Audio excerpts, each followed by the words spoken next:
Or you think about using your VA loan, but you have no idea where to start. Feeling overwhelmed by the real estate jargon and lingo? Trust me, I understand. We understand. Do you have questions like, how do you qualify? How do you apply? What benefits come with a VA loan?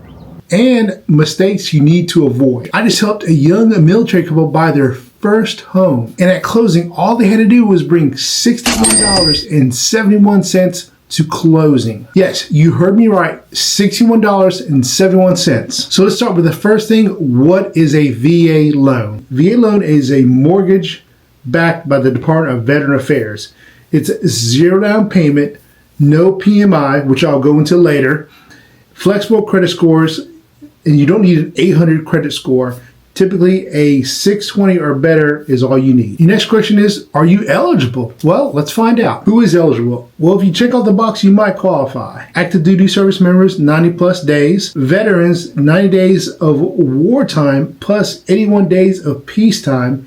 National Guard or Reserves, 6 years or 9 days active duty. And surviving spouses in some cases. Next thing you're going to hear is you need to get your COE. Your COE is your Certificate of Eligibility.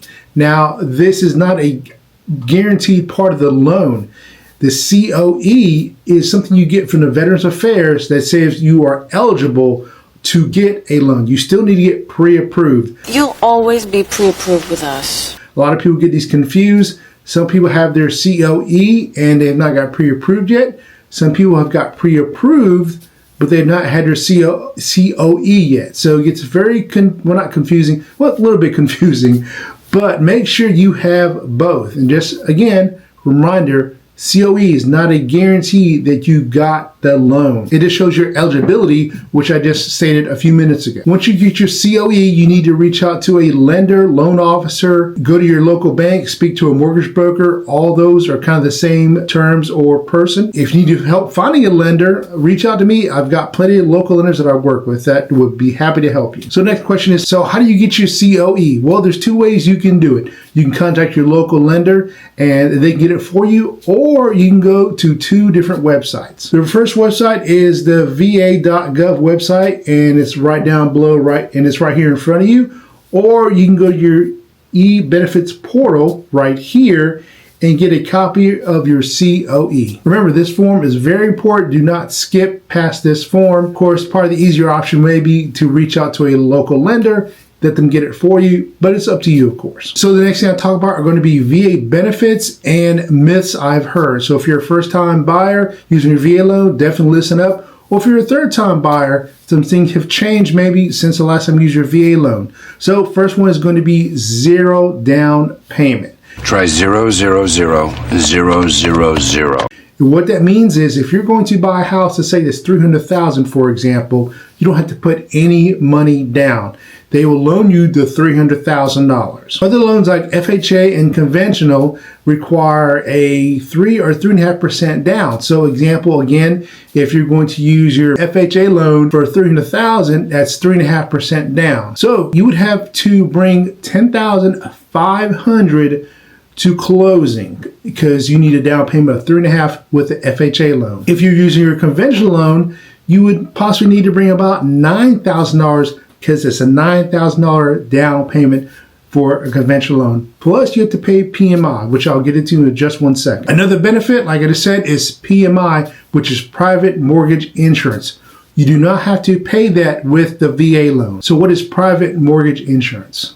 Private mortgage insurance is a type of mortgage insurance you might be required to pay if you take out a conventional loan with a down payment of less than 20% of the purchase price. PMI protects the lender, not you, if you stop making payments on your loan. A good example is me and my wife took a conventional loan out on our second home that we bought, the house we're living in now. Our PMI dropped off just a few months ago, but it took us up to 7 years to get to 20%. So when we bought our house, it was $172,000. So we had to pay PMI insurance. And as soon as our loan dropped below the 20%, the PMI was dropped off, which is fantastic. Now we probably save about $200 a month now on our mortgage every month compared to what it was before. Another benefit is that you can use it more than once. Over and over and over. So a lot of people think if you use your VA loan once, that is it. That is not the case. You can use it over and over and over again. Now there is a VA entitlement, and the new VA entitlement is $806,500. So if, let's say, you buy a house here at Fort Bragg and you move in a couple years, you rent this house out and you go to your next duty station and you buy another house, as long as your house here was not past $806,500, you can get another loan with no down payment.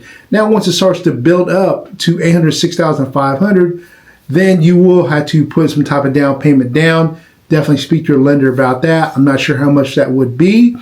And I believe if you sell one of your homes and you buy your next home, then your VA entitlement obviously will be reduced if you're above $806,500. Again, talk to your lender.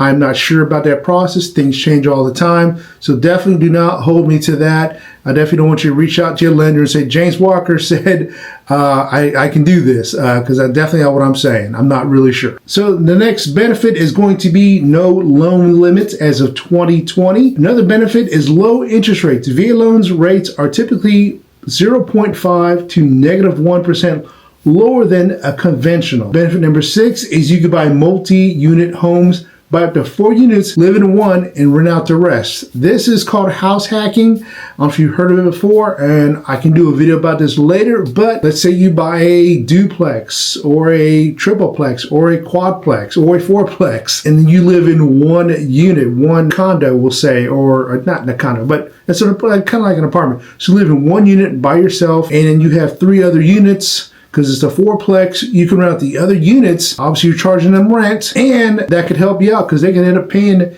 your mortgage off, and you may get some pocket money also. Another good thing is if you buy a 5-bedroom house, and you can then rent out the bedrooms to other people, and they're again paying your mortgage, and you're getting a little pocket money also. One big mistake I see a lot of people do is they do not save up money for their VA funding fee. So you're probably asking now, what is a VA funding fee? It's a one-time fee that helps fund the VA program. So each time you buy a house, you have to pay this fee. Most vets pay 2.15%, or if you're 10% or more disabled, you pay $0 every time you use your VA funding fee. So if you are disabled, thank you for your service. 10% or more, definitely have your proof of that. Give it to your lender. You can also, I believe, file for this after the fact. Let's say you buy your house, then you find out, and then you get your VA disability, and you are 10% or more. You can, I believe, file it later and get some of that money back. So with the VA funding fee, there are 2 ways to pay it. Like I said earlier, a lot of people do not save up money for the VA funding fee. Not a problem. You can actually roll it into your loan and it'll be financed to you. Or you can pay all of it at closing. I'm not sure if you could pay half now and finance the rest. I'm not sure about that. It's something for your lender definitely to let you know about that. And if you're thinking of moving to the Fayetteville surrounding areas, please reach out to the team and me. We'd love to help you. All my information is below. So what are your next steps after you got your CO certificate and you got your pre-approved letter? Definitely, let's start house hunting. And let's say you're pre-approved for $300,000. That doesn't mean you have to go to $300,000. Of course, if you want to, not a problem. But definitely look at your BAH for the year and what rank you are, because you're getting a lot of money from the government to live off base. I would try and get it to where your mortgage payments, if you can or if you want to, what your BH may be. Of course, your BH is going to be different depending on your rank, dependents, and your location. So here at Fort Bragg, this is what your BH rates look like for 2025. BH increased by 1% from 2024. Soldiers now with dependents receive 19.6% more BH than those without. Fort Bragg ranks 42nd highest in BH among all Army bases. And here's a quick little screen of your BH rank. So example here, if you're an E5, you will receive $1,785 with dependents. Without dependents, you receive $1,527. And of course, you can use your BH for buying a house and paying your mortgage, or for renting, in my personal opinion. I would invest your money. Why pay someone's rent for the next 4 to 5 years when you could be putting it into your mortgage and building equity for yourself and an investment? So for example, let's say you're the E5 again and you are bringing home $1,785 every month. If you times that by a year, that's $21,420 you are getting. Why put that towards rent? And let's say you're stationed here for the next 5 years. That's $107,100 you're getting to pay your mortgage.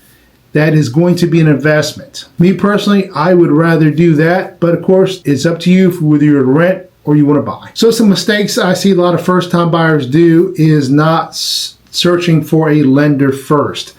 And they start looking at homes right away. Not saying that you can't do that, but a lot of people jump on Zillow, Realtor.com, you name it, they jump on it and they start looking at homes. And they have not looked at what their pre-approval letter could be. They got their CO, let's say, and it says they're eligible, but what is your budget? Why you could be looking at homes that are $300,000. Let's say you can only get a loan for $280,000. You've kind of wasted your time. Let's not do that. Unless you have $20,000 out of pocket that you can put down on a house. Most people don't. Not saying you don't either, but it's just something to think about. Definitely reach out to a lender first. Your next step, definitely reach out to a good realtor. Definitely call me or us at the All American Realty Group. We'd be happy to help you, answer any questions you have. Another big mistake is a lot of people go out and they buy a car before they decide to buy a house or while they're buying a house. Bad mistake, don't do it. You're going to mess up your debt to income ratio. And what that is you've got a certain amount of debt. And if you acquire more debt, the lender will probably have to disqualify you as getting a loan, a VA loan, because you acquired more debt. I've even seen people where they go out and buy furniture while they're under contract for a house, use their credit cards. Bad move also. Don't do that. Once you close on a house, you can do all that. You won't buy your next car if you can, buy the furniture. Do not do it while you are thinking about buying a house. Even if you are taking money out of your own bank account and paying cash with it, the lender will see your bank. They look at your bank account and they will look at it a couple days before you close to make sure you still have that same amount of money in your bank account or close to it. And if you spent a good $2,000 on furniture, they're going to ask, where did that money go? And that could definitely hurt you. So if you've used your VA loan in the past and it was a good or bad experience, drop me a comment below. I'd love to hear what exactly happened. Or if you have a question for me, please reach out to me. My number is below. You can call or text me. I'm part of the All American Realty Group. We'll be happy to answer any questions you have. Or you can scan this QR code up here in the corner and book a Zoom call with me. And again, if you're looking for a good local lender, I can help you there also. Definitely check out these next videos right here that YouTube recommends for you. And I'll see you guys in the next video.